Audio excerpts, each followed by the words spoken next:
ఎదను గుడిలాగా మార్చేసి ఎదుట దేవతను చూపించి ప్రేమ పూజలే జరిపించేస్తావు.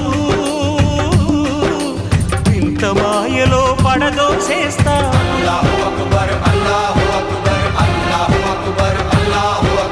బ్రతుకు హారతిగా వెలిగించి వెతల పాత్రలో కరిగించి వెలుగు రేఖలను నిలువున కోస్తావు. విలువ చీకటిగా మిగిలించేస్తావు. నిండు ప్రాణాలు కదిలిపోతుంటే కంటి నీటితో కాల్చేవు. బండరాయిలా నువ్వు ఉంటావు కనుకనే బాధపడలేవు. ఈ మాయలన్నీ నీకే తెలుసని మనిషిని పట్టుకు వేధిస్తావు. గుండెనెందుకిచ్చావురా?